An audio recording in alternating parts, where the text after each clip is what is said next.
Assalamualaikum warahmatullahi wabarakatuh. Oke teman-teman, kita lanjut lagi FR Kimia untuk persiapan tes tahap 2. Ini sudah video kelima ya untuk persiapan tes. Nah, kali ini materinya mengenai materi termokimia, laju reaksi, kesetimbangan, dan juga hukum Faraday.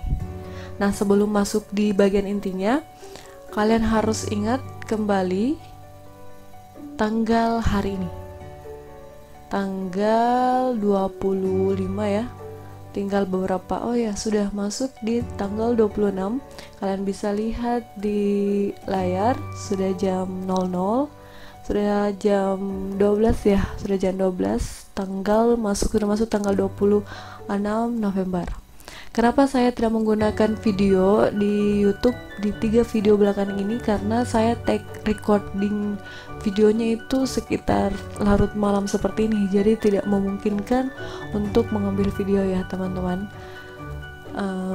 Kemudian 26, 27, 28, 29, 30, artinya tinggal 5 hari lagi masuk bulan Desember. Awal bulan Desember itu kita sudah cetak kartu, kemudian penentuan lokasi tes dan juga tes. Kita ke soal nomor 1. Ini materi termokimia ya teman-teman, kelas 11 semester ini, semester ganjil. Untuk soal nomor 1 itu soalnya reaksi pembentukan gas NH3 memiliki persamaan sebagai berikut. N2 tambah 3H2 menghasilkan 2NH3, nilai deltahannya min 2A kilojoule. Jadi ini persamaan reaksinya. Ini juga termasuk FR dari teman-teman yang udah tes waktu tahap 1. Ini kirimannya ya di Telegram. Kita lanjut dari persamaan reaksinya. Pertanyaannya adalah pernyataan berikut yang tepat adalah: A. Entalpi reaksi pembentukan standar NH3 adalah min 2A kilojoule. B. Reaksi pembentukan NH3 merupakan reaksi endoterm. C. Reaksi pembentukan standar NH3 akan melepaskan kalor sebesar A kilojoule. D. Pada pembentukan 1 mol NH3 dibutuhkan kalor sebesar 2A kilojoule. Dan E. Pada reaksi pembentukan standar NH3 sebanyak A kilojoule kalor mengalir dari lingkungan ke sistem. Yang mana nih yang benar jawabannya kira-kira teman? Untuk jawab soal seperti ini kalian harus mengerti konsep dari termokimia ya. Di termokimia itu jika nilai delta hanya sama dengan negatif, artinya reaksi eksoterm. Jadi ada dua reaksi ya, reaksi eksoterm dan reaksi endoterm. Jika negatif eksoterm positif, kalau tandanya positif adalah endoterm. Ya, ada dua jenis reaksi. Karena reaksi yang disoal adalah negatif, kita lihat yang bagian B, reaksi pembentukan NH3 merupakan reaksi endoterm. Yang bagian B kita bisa kasih tanda salah ya teman-teman, karena harusnya yang bagian B itu adalah reaksi eksoterm. Kemudian yang A, entalpi pembentukan standar NH3 adalah min 2A kilojoule. Pembentukan standar, ada kata standar, underline ya, garis bawahi standar. Kalau standar itu harus dalam bentuk 1 mol. 1 mol yang mana? 1 mol itu adalah angka atau koefisien dari unsur dan senyawa. Sedangkan di soal itu ada 2 mol untuk nilai delta hanya min 2. Jadi min 2A kilojoule itu jika 2 mol. Jadi jika kita ingin standarkan harus 1 mol, jadi delta hanya itu harus dibagi 2. Jadi yang bagian A itu option A harusnya di situ min A. Ya, jadi salah untuk bagian A. Kemudian kita pindah ke bagian C.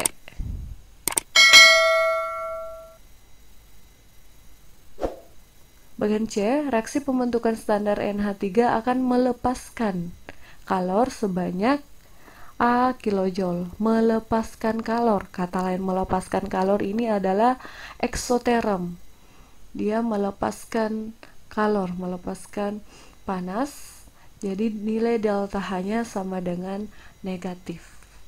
Untuk opsi C kita bisa simpan ya, karena di reaksi soalnya juga negatif eksoterm sesuai dengan pernyataan yang opsi bagian C, melepaskan kalor juga.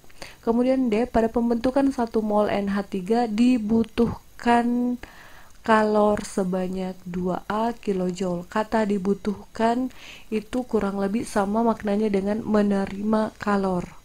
Menerima kalor, nilai delta H-nya sama dengan positif endoterm, sedangkan di reaksinya itu reaksi eksoterm.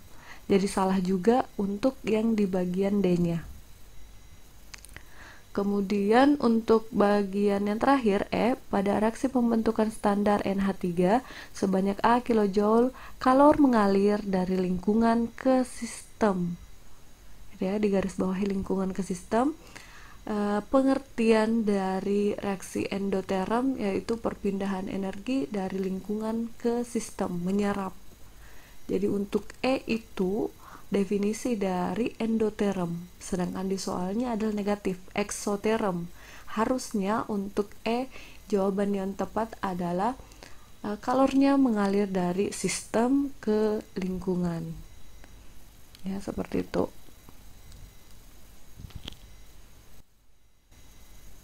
Oke, jadi kita bisa lihat jawaban untuk soal nomor 1. Reaksi tersebut merupakan reaksi eksoterm karena entalpi bertanda negatif.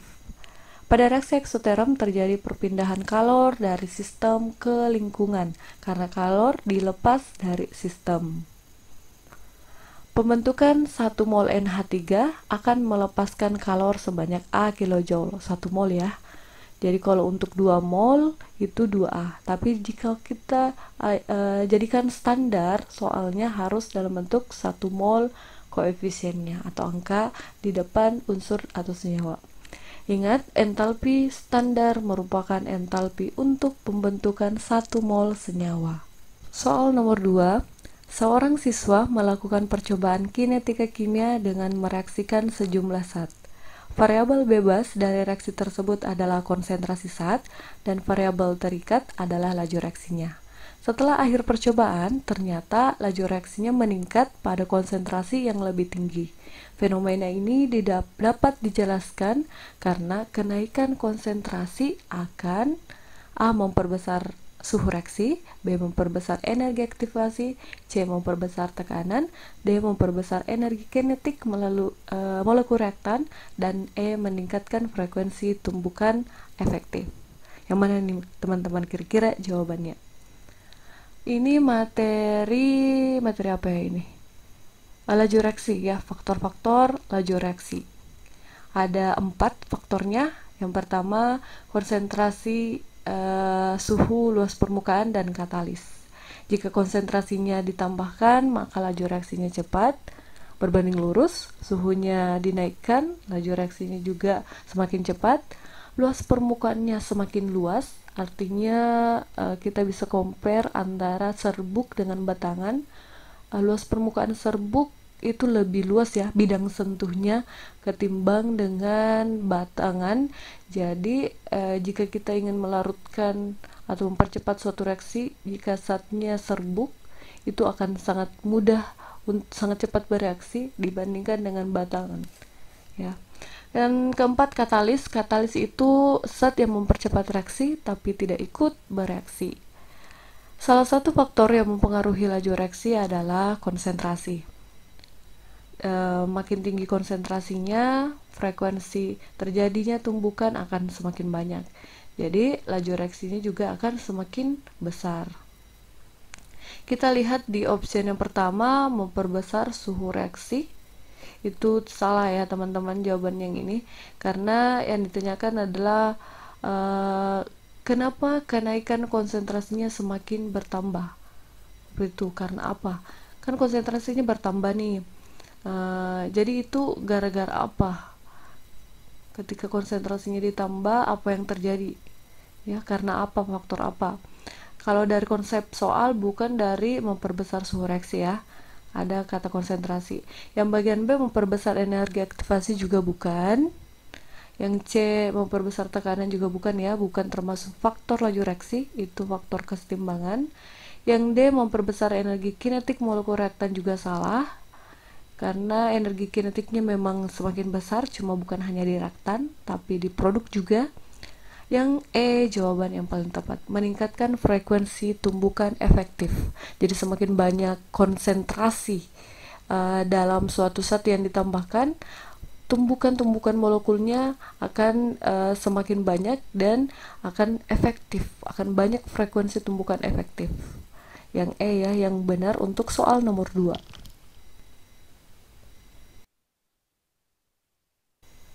Soal nomor 3, pada sistem kesetimbangan 2NH3 menghasilkan N2 tambah 3H2, delta hanya sama dengan minus X kilokalori. X ini simbol ya teman-teman, bisa diganti jadi angka. Agar kesetimbangan bergeser ke arah pembentukan gas hidrogen dilakukan dengan cara, ada optionnya A, B, C, D, E. Ini materi kesetimbangan kelas 11 ya, semester ini juga semester ganjil, materi setelah termokimia. Untuk menjawab soal nomor 3 ini, kita perhatikan adalah gas hidrogennya ke arah pembentukan gas hidrogen. Artinya dari gas hidrogen kan letaknya di kanan, hidrogen 3H2, kemudian di soalnya katanya agar kesetimbangan bergeser ke arah pembentukan gas hidrogen, ke arah pembentukan. Arah pembentukannya berarti yang dari hidrogen yang letaknya di sebelah kanan itu ke arah pembentukannya yang di sebelah kiri. Jadi maunya soal ini supaya kesetimbangan itu bergeser ke arah kiri. Nah, dilakukan dengan cara apa? Penyelesaian pertama, ada faktor-faktor yang dapat mempengaruhi kesetimbangan. Jika suhu dinaikkan, maka kesetimbangan akan bergeser ke arah endoterm. Nah, di soalnya endo atau exo nih. Kita sudah belajar ya tadi endo exo. Karena negatif, jadinya dia exoterm. Ya, exoterm. Untuk yang soal nomor 3. Sebaliknya, jika suhu turun, kesetimbangan bergeser ke arah exo. Nomor 2, tekanan dan volume. Tekanan berbanding terbalik dengan volume. Jika tekanan diperbesar, volumenya kecil, sehingga kesetimbangan bergeser ke arah koefisien kecil. Yang harus digarisbawahi di sini adalah volumenya kecil dan koefisiennya kecil. Oke, jadi kalau koefisiennya kecil, volumenya besar ke koefisien besar. Yang mana nih maksudnya koefisien kecil, koefisien besar? Di sebelah kanan ada koefisien atau angka di depan unsur 3 ditambah 1, 4. Jadi 4 yang untuk koefisien di sebelah kanan. Kemudian sedangkan di soalnya koefisien kecil ya yang bukan faktor. Jadi yang kecil itu NH3 yang sebelah kiri, 2 NH3. Oke, jadi jika tekanan diperbesar, maka volume kecil dan kesetimbangan akan bergeser ke koefisien kecil.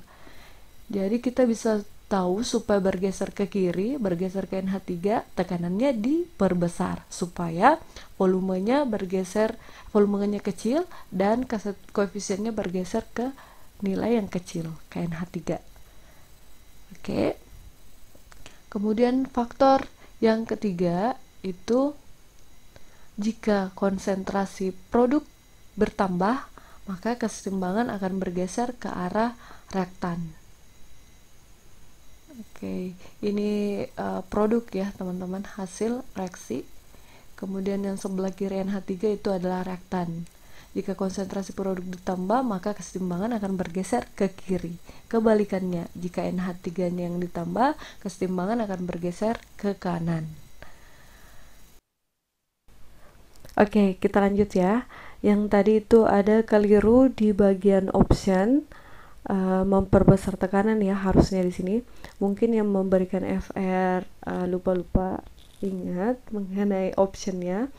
Jadi kembali lagi, jika suhu dinaikkan, kalau suhu dinaikkan itu artinya dia bergeser ke arah endoterm ya, endoterm.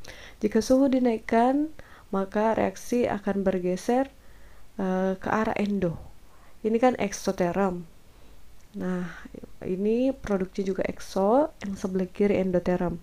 Jika suhu dinaikkan, Kalau suhunya dinaikkan akan bergeser ke NH3 sesuai dari petunjuk soal yang menyarankan agar kesetimbangan bergeser ke arah pembentukan gas hidrogen. Jadi kesetimbangannya akan bergeser ke NH3 jika suhu dinaikkan. Jadi yang menaikkan suhu optionnya benar ya, antara A dan C. Antara A dan C. Kemudian tekanan diperbesar. Nah, jika tekanan diperbesar, volumenya kecil, maka kesetimbangan akan bergeser ke arah koefisien yang kecil. Koefisien yang sebelah kanan 3 tambah 1, 4. Koefisien sebelah kiri 2. Yang mana yang kecil koefisiennya? Kiri atau kanan? Yang kiri kan, koefisien yang kecil. Nah, jadi kesetimbangan akan bergeser ke kiri jika tekanannya diperbesar. Tekanan diperbesar, maka volumenya akan kecil, jadi kesetimbangan akan bergeser ke koefisien yang kecil. Kata kunci dari faktor yang kedua adalah volumenya. Jika volume kecil, koefisien kecil. Volume besar, koefisien besar. Seperti itu ya. Jadi sehingga jawaban yang tepat adalah memperbesar tekanan dan menaikkan suhu. Jawaban yang benar adalah yang A. Yang B itu letak kesalahannya adalah menurunkan suhu. Jika menurunkan suhu, arahnya ke exo, jadi ke sini ya, arah kesetimbangannya. Kemudian yang C menambah katalis, yang bagian menaikkan suhunya benar, cuma yang kelirunya, yang salahnya itu adalah menambahkan katalis. Katalis biar ditambahkan di produk ataupun reaktan, dia tidak mempengaruhi arah pergeseran kesetimbangan. Gitu ya. Kemudian yang bagian D memperbesar tekanan dan suhu tetap. Memperbesar tekanan benar, cuman suhunya itu ikut berpengaruh dalam kesetimbangan. Yang E memperkecil volume, oke. Koefisien yang kecil, tapi suhu tetap, suhunya harusnya di sini dinaikkan karena suhu di kesetimbangan mengalami perubahan. Lanjut ke soal nomor 4. Kita ke soal nomor 4. Soalnya ini soal hukum Faraday, materi kelas 3 semester ini, semester ganjil. Soal nomor 4, logam natrium dapat diperoleh dengan cara mengelektrolisis lelehan NaCl menggunakan elektroda inert, elektroda yang tidak ikut bereaksi. Massa logam natrium yang dihasilkan di katoda dari elektrolisis lelehan NaCl selama 20 menit, T-nya 20 menit dengan ampernya, kuat arusnya 5 ampere adalah sebesar, ada option A, B, C, D, E. Penyelesaiannya adalah kalian untuk paham soal nomor 4 itu buka di bagian bab elektrokimia, materi kelas 3. Ada elektrokimia itu terbagi 2, sel volta dan sel elektrolisis. Kalian fokus ke elektrolisis. Elektrolisis ada bagian katoda dan anodanya. Nah, untuk elektrolisis lelehan NaCl, reaksi yang terjadi di katoda adalah logamnya sendiri yang mengalami reaksi, jadi bukan air ya reaksinya di sini. Yang lupa atau tidak paham sama sekali kenapa ada katoda terus reaksinya Na plus tambah elektron menghasilkan Na, kalian buka, disarankan sekali kalian cari referensi mengenai sel elektrolisis, kemudian bagian katoda sama bagian anodanya. Di situ akan ada reaksi-reaksi jika ionnya 1A, 2A atau logam tertentu, seperti itu ya.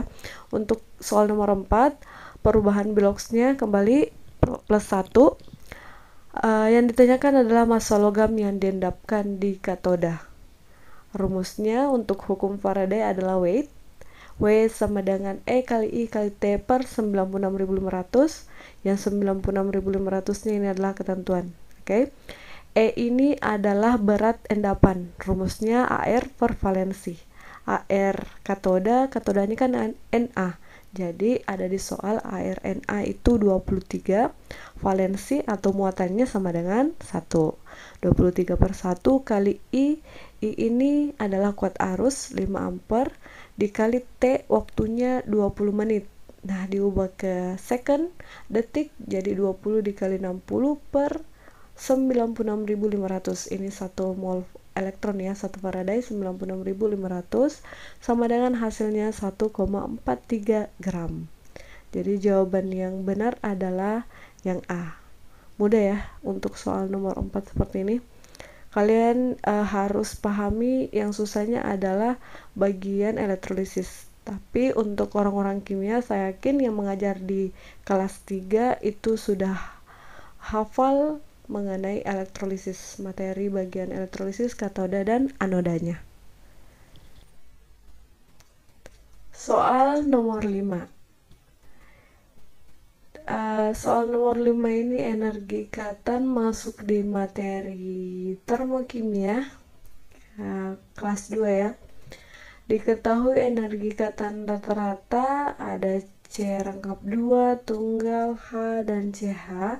Perubahan entalpi yang terjadi pada reaksi tersebut. Jadi di soalnya itu harusnya tertera, ada ya tertera seperti ini. CH3, CH3 ini namanya 1, 2, 3 ada rangkap 3-nya metana propuna ditambah gas hidrogen menghasilkan propana. Ini ada strukturnya ya teman-teman, jelas ya strukturnya, ini strukturnya. Kemudian untuk mengetahui energi ikatan rata-rata dari datanya, kita harus buat dulu untuk hidrokarbonnya. CH3 ada C, kemudian hanya sebanyak 3. Oke, C terus rangkap 3, CH ditambah H2, koefisiennya 2, tambah 2 di sini menghasilkan CH3. C hanya sebanyak 3. Ini lagi tulis hanya ada 2 dan CH3. Hanya lagi ya. C kemudian hanya ada 3. Oke, untuk menghemat waktu kita biasanya coret yang sebelah kiri dan sebelah kanan yang sama. Ini CH sebelah kiri dan CH sebelah kanan. Ini sebelah kiri lagi dan sebelah kanan. Kemudian sebelah kiri, sebelah kanan. Ada lagi tidak CH yang sebelah kiri? Masih ada ya, yang CH di sebelah sini. Kita hapus salah satu CH, bisa yang ini ada yang lain ya, bisa sebelah kanan C dengan C, sebelah kanan juga C dengan C. Ada lagi tidak ya? C rangkap 3 di sini tidak ada C rangkap 3-nya, di sini ada H, di sini tidak ada H dengan H. Oke, sekarang kita hitung data energi yang kiri dan data energi yang kanan. Yang kiri sama yang kanan ya. Kiri dan kanan. Yang kiri itu yang bersisa ada ikatan rangkap 3C dengan C. Kalau di data soal itu C dengan C nilainya 839 kJ. Kemudian ada apa lagi? Ada H dengan H. H dengan H itu 436 kJ. 436 kJ. Tapi karena hanya di sini ada 2, jadi otomatis di sini juga 436 dikali 2. Kemudian sudah habis ya yang sebelah kiri. Kemudian di sebelah kanan bersisa C dengan H 1, 2, 3, 4. Jadi ada 4 C dengan H. Artinya 4 kali nilai C dengan H di data itu 343 kJ per mol. Apalagi yang di sebelah kanan C dengan masih ada C dengan C 1 ya. C dengan C itu nilainya 343 kJ. Jika sudah didapat antara keduanya, ini sudah ditotalkan 436 kali 2 ditambah 839 hasilnya 1711. Kemudian ini juga sudah ditambah. Oke, hasilnya kemudian nilai delta H-nya yaitu reaktan atau sebelah kiri, nilai yang kiri Hasilnya 1711 dikurang 1983. Hasilnya menjadi minus 272 kilojoule per mol. Nomor 6. Pada suhu tinggi, gas nitrogen dioksida terdekomposisi menjadi gas nitrogen 2 oksida dan gas oksigen. Reaksinya seperti ini ya, 2NO2 menghasilkan 2NO tambah O2. Apabila reaksi tersebut berorde 2 dan konstanta laju reaksinya adalah 10⁻², per molar per second, maka waktu yang diperlukan agar konsentrasi NO2 berkurang menjadi separuhnya adalah A 0,04 second, B 25 detik second, C 100, D 2,5, dan E 50. Ini di materi laju reaksi ya teman-teman, materi laju reaksi. Untuk penyelesaian soal nomor 6 itu kalian harus pahami orde 0, orde 1, dan orde 2 ini. Ya, untuk orde 1 itu rumusnya untuk waktu paru ya, T/2 ln 2 per K. Ln 2 itu nilainya 0,693 per K, konstanta lajunya. Kalau seandainya dia orde 1 ini soalnya berarti K-nya adalah 10⁻².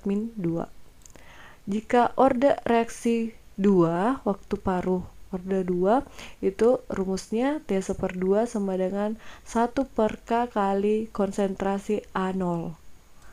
Yang ketiga orde 0 T/2 sama dengan konsentrasi A0 per 2K. Ini ya 3 konsep untuk waktu paru rumusnya. Kemudian karena soalnya yang ditanyakan adalah orde keduanya, jadi kita pakai rumus orde 2. Orde 2 sama dengan T/2 sama dengan 1 per K kali A konsentrasi 0. Jadi saya sendiri juga biasa lupa rumus untuk orde 0, orde 1 sama orde 2 di bagian waktu paru ya, T/2 yang ini nih. Biasa terbalik-balik malah. Untuk orde 2 rumusnya saya tekankan kembali, T/2 sama dengan 1 per K kali A konsentrasi 0.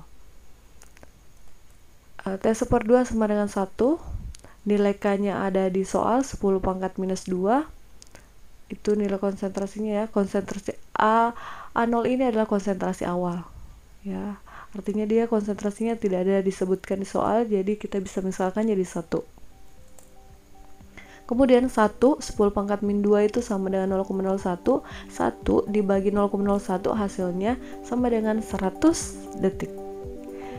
Jadi sebenarnya soalnya mudah jika kita pahami konsep rumusnya.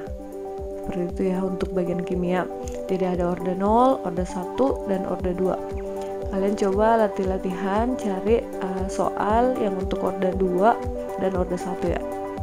Kita ke bagian akhirnya. Bagian akhir, tapi kita hapus dulu ya ini. Di bagian akhir video ini ada latihan. Kalian jawab di kolom komentar ya, tulis jawaban kalian untuk soal nomor 8. Soal nomor 8 itu cara kerjanya sama dengan soal nomor 7. Materi laju reaksi waktu paru ini. Orde 2 ya, orde 2 konsentrasi reaksi.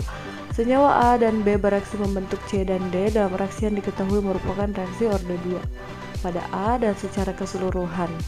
Konstanta reaksi pada suhu adalah 0,622.